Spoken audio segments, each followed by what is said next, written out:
The reason why some people chase love and never feel it, while others become the kind of love that others can't stay away from. If you want to reach the heart of someone who runs from closeness, you don't do it by holding tighter. You do it by becoming the safest place they've never known. The person who avoids, who pulls back, who stays silent when things get vulnerable, they aren't heartless.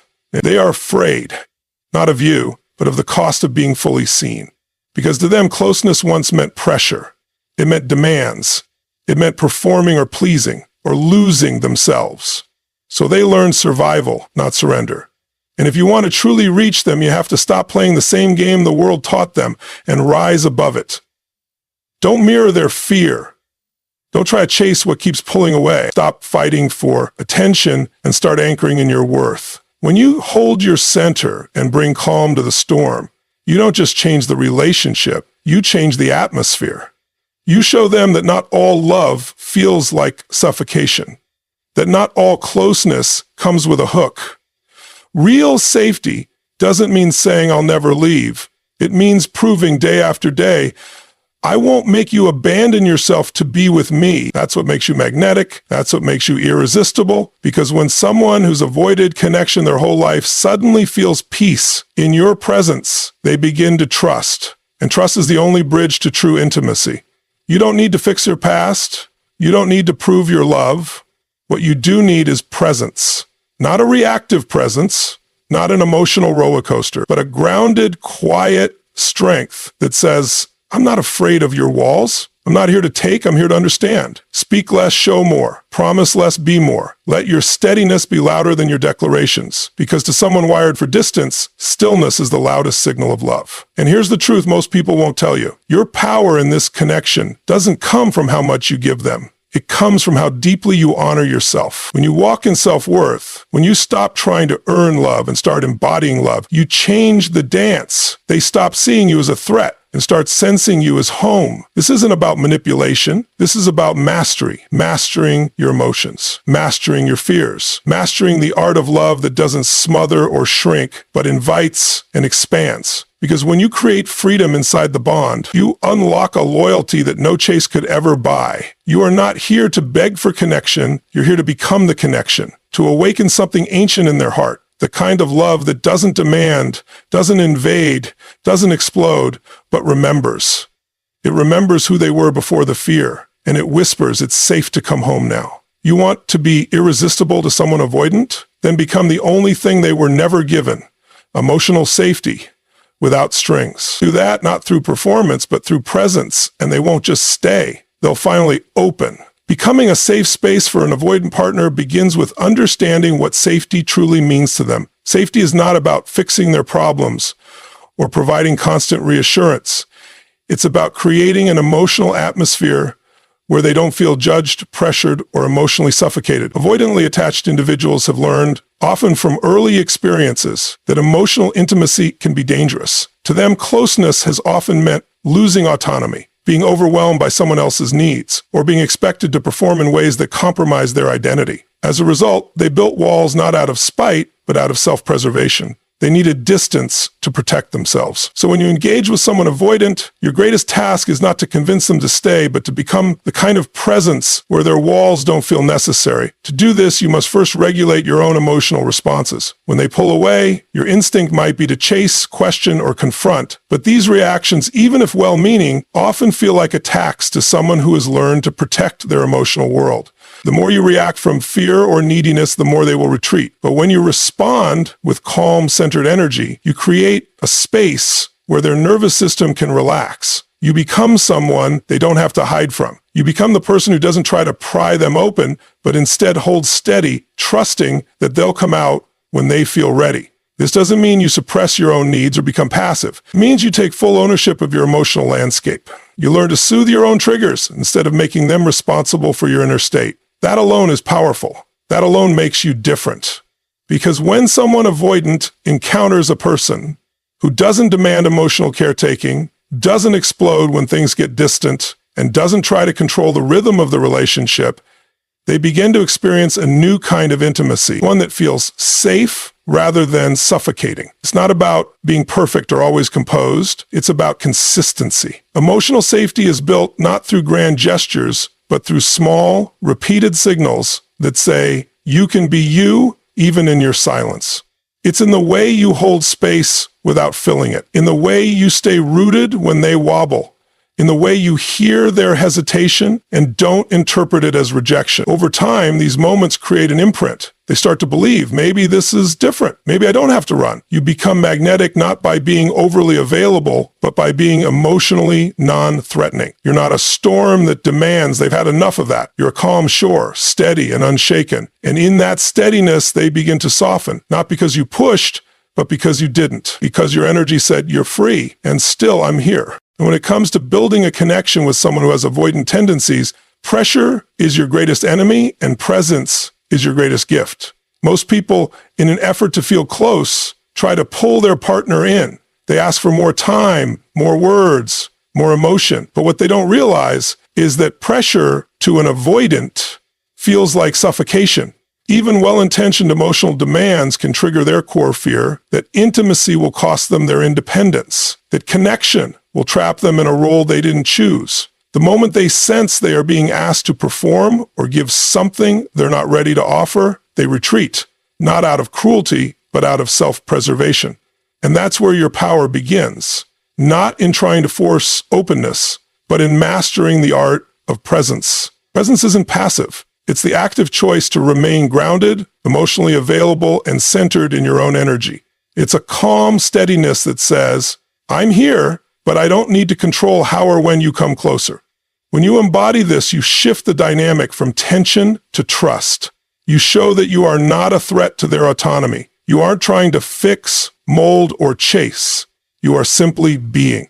And that being is powerful. Avoidants are hypersensitive to emotional expectations. They often grew up in this space is yours to step into or out of, and I'll be whole either way. That kind of energy is rare. That kind of presence is magnetic. It invites connection rather than demanding it. And for the avoidant partner who has spent most of their life avoiding emotional obligation, this becomes the one place they can finally lean in, not because they have to, but because they want to.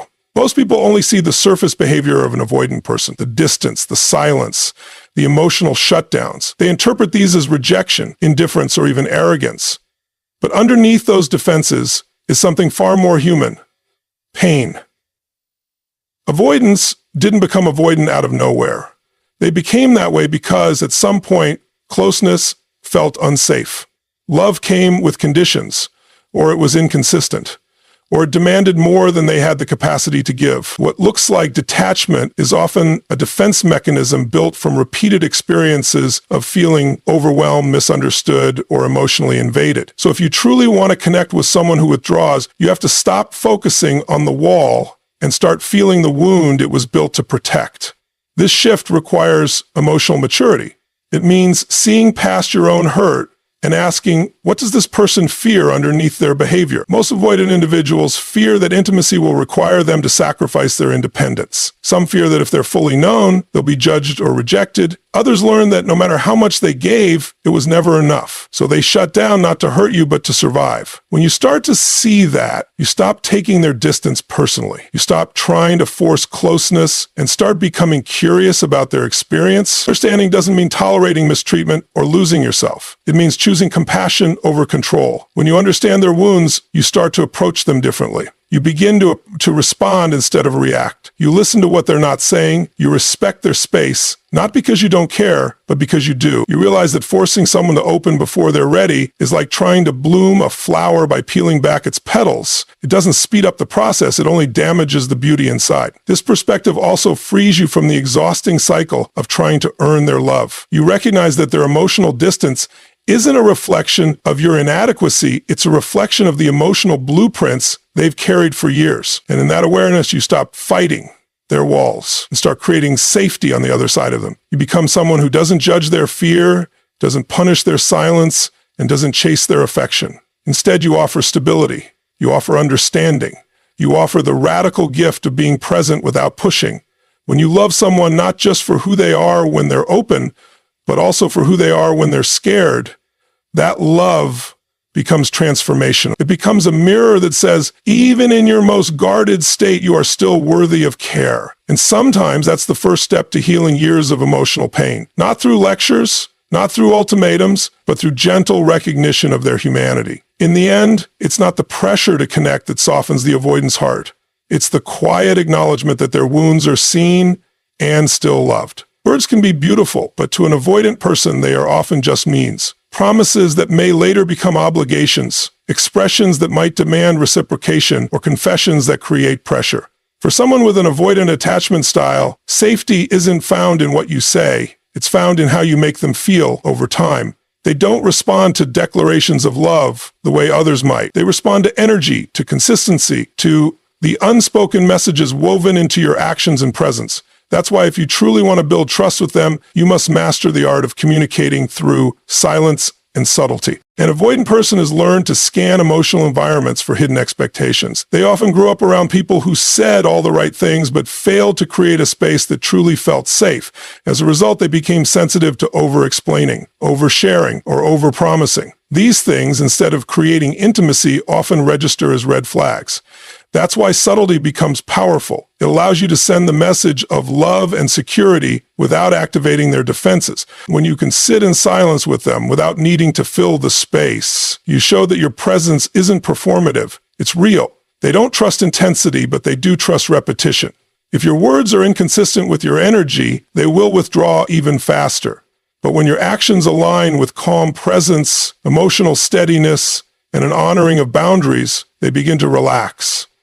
That's the language they understand. They feel it when you respect their space without resentment. They feel it when you're patient instead of pushy. They feel it when you ask nothing of them emotionally, yet still remain open-hearted and grounded.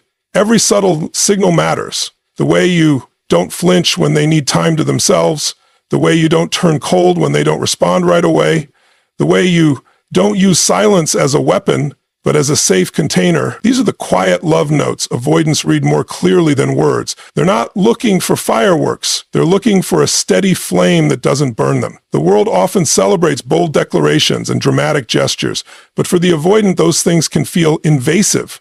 They don't want to be swept off their feet. They want to be given solid ground to stand on, and that's what your subtlety offers. You're not trying to impress them. You're not trying to win them. You're simply being with them in a way that honors their nervous system, their rhythm, their inner world. In a world obsessed with fast connection, subtlety and patience become your secret superpowers. You speak through how you don't react, through how you don't need constant reassurance, through how you don't demand answers. Your steadiness says what words never could. You are free to come closer or not. Either way, I'm not here to take anything from you. And in that energy, an avoidant finally begins to feel something rare, safe, seen, and slowly drawn in by the quiet truth of your presence. There's a powerful shift that happens when you stop tying your sense of worth to someone else's level of closeness. When you're in a dynamic with someone who has avoidant tendencies, it's easy to fall into the trap of thinking that if you were better, more patient, more interesting, more loving, they'd stop pulling away.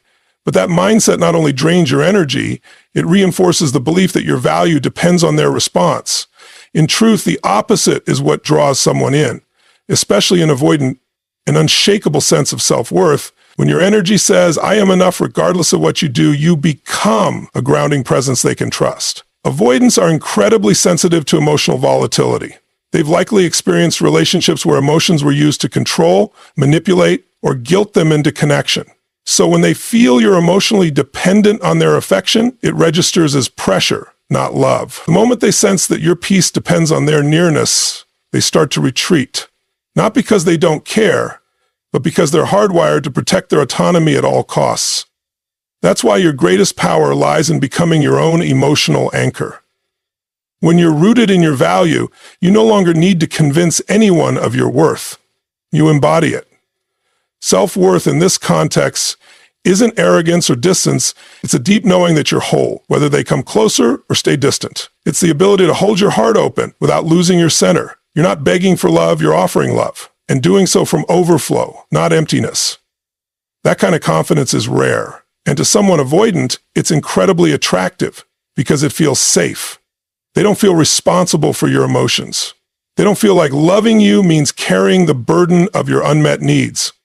They see you as someone who chooses them, not someone who needs them to feel okay. When you show up like this, your presence becomes a mirror. It reflects a powerful message. I'm not afraid to lose you. because I won't lose myself. That creates a different type of magnetism. Not the kind that pulls from desperation, but the kind that invites through peace. You stop trying to force connection. You stop walking on eggshells. You stop bending yourself to fit into someone else's comfort zone. Instead, you rise into your truth. You become emotionally clean, offering love without entanglement, intimacy without demand, presence without pressure. This is what changes the dynamic. Because when an avoidant person experiences someone who doesn't get destabilized by their distance, they begin to feel a new kind of safety. They start to realize that being close to you doesn't mean being swallowed or suffocated. It means standing next to someone who stands strong on their own. And that creates a space where trust can actually grow. Your self-worth becomes the emotional foundation they never had, steady, non-reactive, and unshaken by their patterns. And in that space, they're more likely to come forward. Not because you convinced them, but because your energy gave them permission to be real without fear. One of the deepest misunderstandings in relationships with avoidantly attached individuals is believing that more control, more closeness, or more communication will fix the disconnection. But with someone wired for distance, what actually invites them closer is the opposite, the experience of freedom. An avoidant needs to feel they can breathe inside the relationship, not be managed or molded. And here lies the paradox. The more emotional space they feel, the safer they become. The safer they feel, the more they choose to come closer, not out of obligation, but from genuine desire. Avoidants protect their independence because it's how they've learned to feel emotionally safe. Somewhere in their past, closeness may have come at the expense of selfhood. Maybe they had to take on adult responsibilities too young. Maybe love meant performance or perfection, or maybe they were shamed for having needs or emotions. Either way, they learned one thing: autonomy equals survival. So when they sense that a relationship might cost them their internal freedom, even subconsciously, their instinct is to withdraw. Not because they don't care, but because self-protection is deeply ingrained. The most transformative thing you can do is create a relationship that respects, honors, and even celebrates that need for space. This doesn't mean neglecting your own needs or tolerating emotional unavailability. It means giving space in a way that feels empowering, not punishing. It's the difference between saying, do whatever you want, I don't care, and I trust your process and I trust mine. One is cold detachment, the other is sacred freedom. And the second is what creates an environment where an avoidant finally feels like they can exhale. You become irresistible not by trying to control the connection, but by cultivating an inner security that gives others room to be themselves. You let go of the chase. You stop monitoring their level of interest. You stop strategizing how to make them open up. And instead, you focus on showing up in your full presence, while leaving the door open, not to be walked through on your terms, but on their timing. That's when closeness becomes real, because it's chosen, not coerced. Freedom within connection means emotional spaciousness. It means you're not constantly checking in out of insecurity. It means you're not needing constant reassurance to feel loved. It means you're not making every conversation a deep dive. You allow for quiet moments, for separate interests, for emotional ebbs and flows, because you trust that true connection doesn't come from force, it comes from alignment. And this type of love, it invites the avoidant to lay down their armor. It gives them a taste of something unfamiliar and powerful. Intimacy that doesn't trap. Love that doesn't demand. Connection that feels expansive instead of consuming. When you build a relationship with that kind of freedom woven into it, you don't just make someone feel wanted, you make them feel safe in wanting you back. And for an avoidant, that changes everything. You don't become irresistible to an avoidant by trying harder. You become irresistible by becoming safer, more grounded, and deeply rooted in your own worth. When you lead with presence, offer freedom and love without pressure, you create a space where their fear can finally rest. And in that stillness, real connection begins. Thank you for listening. If this message spoke to your heart, remember, transformation begins with how you choose to show up. Keep showing up with love, strength, and grace.